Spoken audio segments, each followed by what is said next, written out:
Empezamos de vuelta con Acción Positiva. Estamos hablando sobre Honduras, que se vuelve en un momento el epicentro de un terremoto político prácticamente a nivel mundial.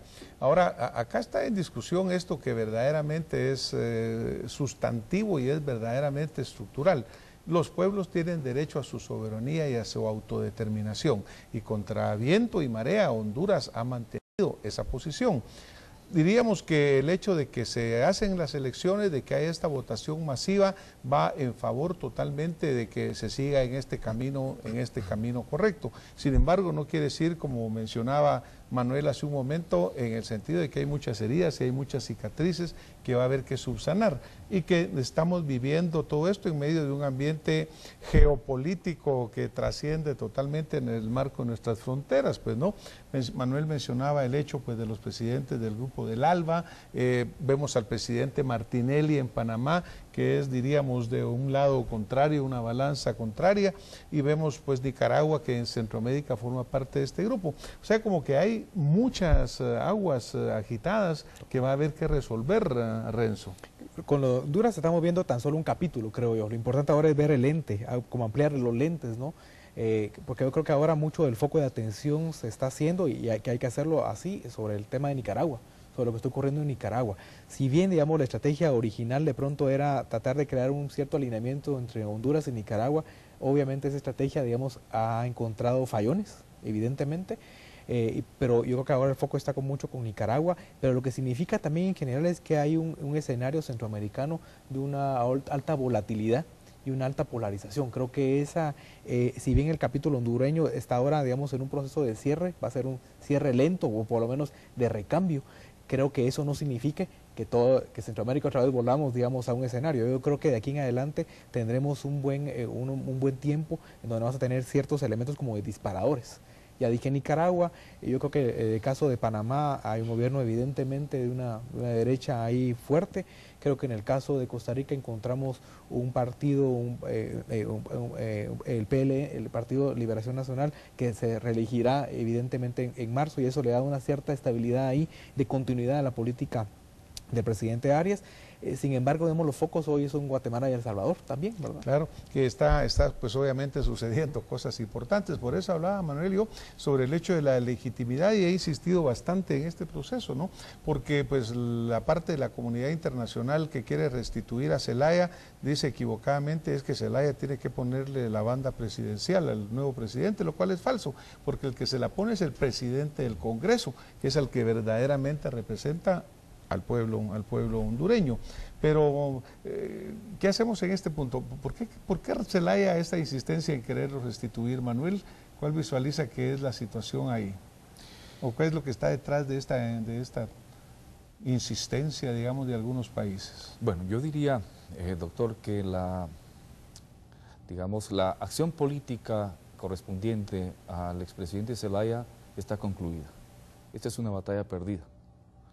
Y es una batalla perdida no solo para él, sino evidentemente para el grupo de la región que lo ha estado apoyando. Yo diría que el tema que deberíamos de retomar también con mucha profundidad y a nivel de estados es el tema de la soberanía.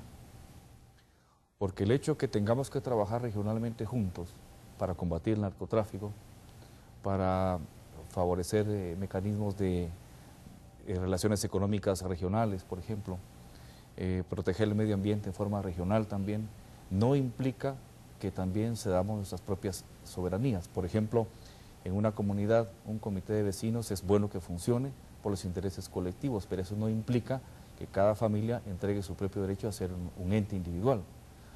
Yo creo que en estos momentos es oportuno que los centros de investigación que andan un poco como buscando información por el agotamiento, el tema de la gobernabilidad y la democracia que se ha ido opacando tanto, sería interesante proponerles el tema de la soberanía. Quizás sería conveniente empezar a tratar ya regionalmente y a los altos niveles el tema de la soberanía, porque que trabajemos conjuntamente en forma regional aspectos importantes como los que he mencionado, no implica que permitamos que nuestra soberanía se vea vulnerada o vulnerar soberanía de otros estados. Yo considero que es una atrocidad el hecho de que un estado se abrogue el derecho o la acción de intervenir políticamente de opinar políticamente sobre lo que sucede en un país vecino. Y tratar de decidir, ¿verdad? Y de decidir o influir, yo es lo que creo. Renzo, ¿qué piensa de esto? Yo Por ejemplo, como Instituto Centroamericano de Estudios Políticos, ¿ve usted un área de análisis acá? Por supuesto, indudablemente los elementos que se han mencionado son una agenda prioritaria. Yo creo que a eso se le puede sumar la necesidad de poder ver ahora con mayor fuerza, con mayor lente, entonces, el tema de cómo se está moviendo América Latina en general como plataforma, naturalmente, de carácter geoestratégico, geopolítico, y ver, digamos, acá, en el caso de la estrategia del ALBA, digamos que es una estrategia pues bastante dinámica y que tiene lugares, digamos, de fuerte predominancia, tiene pilares centrales, pero tiene una segunda estrategia que es muy movible, y que lo que sucedió en Honduras es parte de ese intento de movilidad, y que también Nicaragua, de alguna forma, con los matices más orteguistas, también de alguna forma se mueve. Sin embargo, no estamos dejando de lado que hay otra, digamos, otra plataforma que de ahora, nuevamente, con la posición de Estados Unidos, que al principio había tomado como distancia del asunto y que posteriormente va sufriendo un gran cambio. Creo que eso establece también una correlación de fuerzas en el sentido de que hay un bloque, inclusive hay dos bloques, creo yo, un bloque muy cercano a la posición, digamos, hegemónica de Estados Unidos, encabezada naturalmente por Colombia, de alguna forma Perú, de alguna forma Panamá, y otros que es una especie como de posiciones neutrales, donde está Guatemala, El Salvador, otros países que son como la minoría, pero que de alguna forma, sin ser bloque, son un tercer actor. Creo que esa es una plataforma muy movible sobre la cual tenemos que poner mucha atención, porque creo que la constante de aquí en adelante va a ser eso. Va a ser la movilidad en las plataformas. Bueno, y es políticas. que obviamente lo que pasa en un país afecta, porque cuando Manuel mencionaba el hecho pues del daño que sufre la economía hondureña, pero también la sufre la economía de Guatemala. Cuando viene el presidente Colón y cierra las fronteras, lo cual se declara después inconstitucional la acción, pero sufre la economía guatemalteca sensiblemente, pues no. Ahora ya no podemos desligarnos que lo que pasa en un lugar, pues definitivamente pasa en el otro, ¿verdad? Entonces yo lo que también creo importante, Manuel, es el hecho de la pregunta de los liderazgos, ¿no? Porque pareciera, usted menciona, un poco opacas las democracias, un poco opacos también los liderazgos.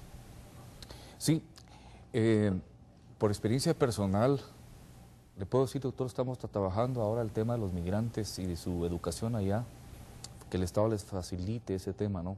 En Estados Unidos, particularmente, sí. Y comparando realidades tan diferentes, lo que nos hemos dado cuenta es que nosotros no nos hemos adecuado a los cambios. Los países latinoamericanos en general seguimos viviendo como si estuviésemos en el siglo XIX y el mundo cambió. Y ese cambio no implica únicamente factores económicos, implica también un cambio profundo en la forma de hacer política. Y los liderazgos, si puede llamarse liderazgos, son liderazgos pobres, son liderazgos que no tienen la capacidad de convocar, la capacidad de proponer. Por ejemplo, estamos pasando problemas graves en Guatemala, evidentemente el tema económico, el tema de la seguridad, pero ¿en dónde están los liderazgos? ¿En dónde están las propuestas? Evidentemente hay un problema de liderazgo. Hay un problema de liderazgo. Claro. Miren, vamos a tener que ir terminando porque de repente el tiempo se nos fue. Yo les agradezco mucho las aportaciones que nos han hecho el día de hoy, y pues también estamos verdaderamente tocando el tema en esta época navideña, primero por la coincidencia de la elección que sucede en Honduras, la culminación de un proceso que lleva a nombrar un presidente, pero también porque verdaderamente creemos que es esta época navideña en la cual debe traer al pueblo hondureño, al pueblo centroamericano, el volver a tener tranquilidad, el volver a tener fraternidad y hermandad, que las heridas que se hayan abierto pues las podamos cerrar, ¿verdad? Que sea esta la época propicia para que empezando el nuevo año los centroamericanos lo empecemos en un ambiente de tranquilidad, en un ambiente de fraternidad. Muchísimas gracias, Renzo, muchísimas gracias Manuel, y a todos ustedes que nos han visto y oído, pues muchas gracias por haber estado con nosotros y nos vemos el próximo domingo con más Acción Positiva.